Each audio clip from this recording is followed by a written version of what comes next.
how to enter referral codes on Temu app. So all you have to do is just to go to your Temu app.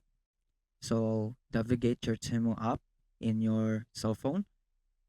And once you're in here, you should go to you.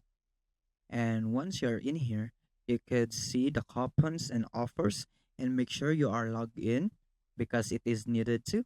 Now click that. Now once you're in here, this is where you insert your coupon code.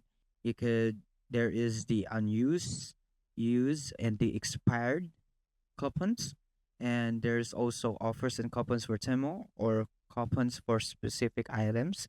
So you just have to gather your coupons. So if you don't have your coupon or can find your coupons, try signing in with another account or self-service to find coupon.